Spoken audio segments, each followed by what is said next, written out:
मूसा अलैहिस्सलाम को महल में एक शहजादे की तरह पाला गया।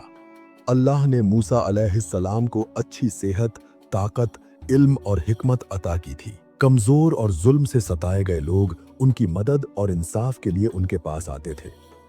एक दिन शहर के केंद्रीय इलाके में उन्होंने देखा कि दो आदमी लड़ रहे हैं। उनमें से एक बनी इसराइल का था, जिसे दूसरा एक मिस्री मार रहा था। मूसा अलैहिस्सलाम को देखकर बनी इसराइली ने उनसे मदद की गुहार लगाई। मूसा अलैहिस्सलाम इस झगड़े में शामिल हो गए और गुस्से की हालत में मिस्री को जोर से मुक्का मारा, जिससे उसकी मौके पर ही मौत हो गई। जब उन्हें एहसास हुआ कि उन्होंने एक इंसान को मार दिया है, तो उनका दिल गहरे अफसोस से भर गया और उन्होंने फौरन अल्लाह से माफी मांगी। उनका इरादा आदमी को मारने का नहीं था। उन्होंने अल्लाह ताला से माफी मांगी और उनके पूरे वजूद में सुकून का एहसास भर गया। इसके बाद मूसा अलैहिस्सलाम ने लोगों के प्रति ज्यादा सब्र और हमदर्दी दिखाना शुरू कर दिया। अगले दिन उन्होंने उसी बनी इसराइली को फिर से झगड़े में पाया। मूसा अलैहिस्सलाम ने उससे कहा, तुम एक झगड़ालू आदमी मालूम होते हो। तुम्हारा हर दिन किसी न किसी से नया झगड़ा होता है। डरते हुए कि मूसा अलैहिस्सलाम उसे मार सकते हैं, बनी इसराइली ने चेतावनी दी, क्या तुम मुझे वैसे ही मार डालोगे जैसे कल उस आदमी को मार दिया था? जिस मिस्री से बनी इसराइली झगड़ा कर रहा था, उसने यह बात सुन ली और मूसा अलैहिस्सलाम की खबर हुक्मरानों तक पहुंचा दी।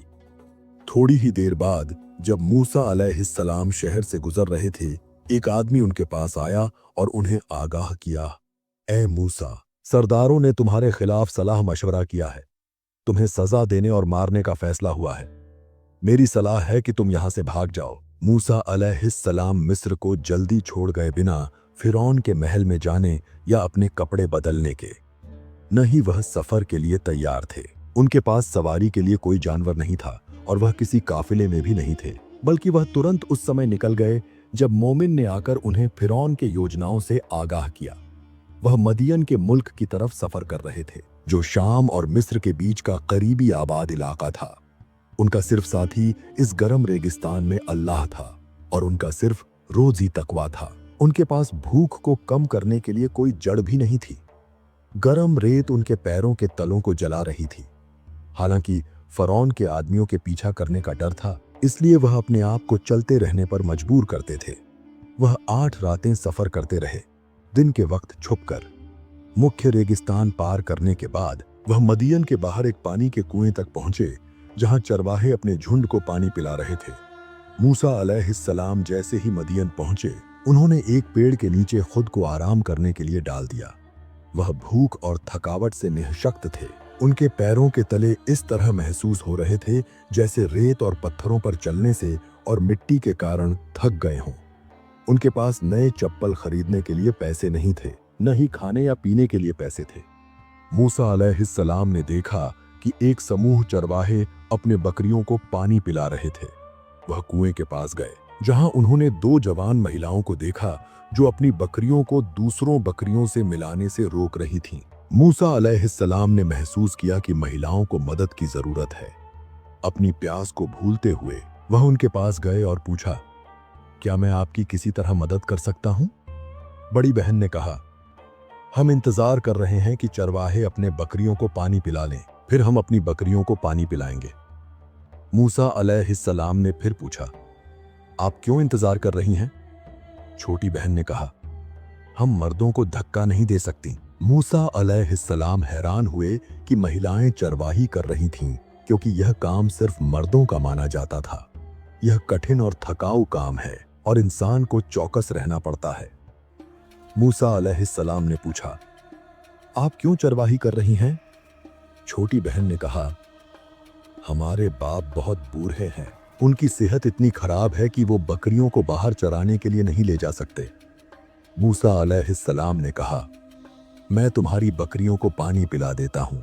जब मूसा अलैहिस्सलाम पानी के पास पहुंचे तो उन्होंने देखा कि चरवाहों ने कुएं के मुंह पर एक बहुत बड़ी चट्टान रखी हुई थी, जिसे सिर्फ 10 आदमी ही हटा सकते थे। मूसा अलैहिस्सलाम चट्टान को अपनी छाती से लगाकर कुएं के मुंह से हटा दिया। उनके गले और हाथों की नसें बाहर आ गईं जब वह यह कर रहे थे। मूसा सच में बहुत ताकतवर थे। उन्होंने उनकी बकरियों को पानी पिलाया और चट्टान को फिर से अपनी जगह पर रख दिया। वह पेड़ की छांव में वापस जाकर बैठ गए। उस वक्त उन्हें एहसास हुआ कि वह पानी पीना भूल गए थे। उनका पेट भूख से चपटा हो चुका था। जब वो ख्वातीन मामूल से पहले घर पहुंची तो उनके वालिद हैरान हुए। उन्होंने चश्मे पर पेश आने वाले वाकये की वजाहत की, जिसकी वजह से वो जल्दी वापस आईं। उनके वालिद ने अपनी एक बेटी को अजनबी को अपने घर बुलाने भेजा। शर्माते हुए औरत मूसा अलैहिस्सलाम के पास आई और पैगाम दिया, मेरे वालिद आपके किए गए काम पर शुक्रगुजार हैं। वो आपको हमारे घर दावत देते हैं ताकि आपका शुक्रिया अदा कर सकें। मूसा अलैहिस्सलाम ने इस दावत को कबूल किया और दोशीज़ा के साथ उनके वालिद के घर चले गए। मूसा अलैहिस्सलाम ने देखा कि वो एक खुशहाल और पुरअमन घराना था। उन्होंने अपना तारुफ करवाया और उस बदकिस्मती का जिक्र किया जो मिस्र से फरार होने पर मजबूर कर गई। बूढ़े आदमी ने तसल्ली दी, डरो मत, तुम जालिमों से बच निकले हो। मूसा अलैहिस्सलाम के नरम रवैये को वालिद और बेटियों ने महसूस किया। मेहरबान आदमी ने उन्हें अपने साथ रहने की दावत दी। एक बेटी ने अपने वालिद से कहा कि वो मूसा अलैहिस्सलाम को नौकरी दें क्योंकि वो मजबूत और अमानतदार हैं। उन्हें किसी ऐसे शख्स की जरूरत थी, खास तौर पर पानी के मकाम पर जहां बदमाश आते थे। वालिद ने बेटी से पूछा कि वो इतनी जल्दी मूसा अलैहिस्सलाम की अमानतदारी पर कैसे यकीन कर सकती हैं। उसने जवाब दिया, जब मैंने उन्हें हमारे घर आने को कहा तो उन्होंने इसरार किया कि मैं उनके पीछे चलूं ताकि वो मेरा जिस्म न देख सकें। बूढ़े आदमी ने यह सुनकर खुशी का इजहार किया। वो मूसा के पास गए और कहा, मैं चाहता हूं कि तुम मेरी एक बेटी से शादी करो, बशर्ते तुम 8 साल तक मेरे लिए काम करो। ये पेशकश मूसा अलैहिस्सलाम को बहुत पसंद आई क्योंकि इस मुल्क में अजनबी होने की वजह से उन्हें जल्दी ही रिहाइश और काम की तलाश करनी पड़ती। मूसा अलैहिस्सलाम ने मदियनी की बेटी से शादी की और 10 साल तक उनके मवेशियों की देखभाल की। एक दिन इस मुद्दत के इख्तिताम के बाद मूसा अलैहिस्सलाम के दिल में एक गैर वाजे घर की याद पैदा हुई। वो मिस्र वापस जाना चाहते थे। उन्होंने जल्दी और मजबूती से फैसला किया और अपनी बीवी से कहा, कल हम मिस्र के लिए रवाना होंगे। जी, उनकी बीवी ने अपने दिल में कहा, रवानगी में हजारों खतरे हैं जो अब भी जाहिर नहीं हुए। हालांकि उन्होंने अपने शौहर की बात मानी। मूसा अलैहिस्सलाम खुद भी नहीं जानते थे कि मिस्र वापस जाने के इस तेज और अचानक फैसले का राज क्या है। आखिरकार वो 10 साल पहले वहां से भागे थे और उनके सर पर इनाम रखा गया था। अब वो क्यों वापस जाना चाहते थे? क्या वो अपनी माँ और भाई को देखने के लिए बेताब थे? क्या वो फिरौन की बीवी से मिलने का सोच रहे थे जिसने उन्हें पाला?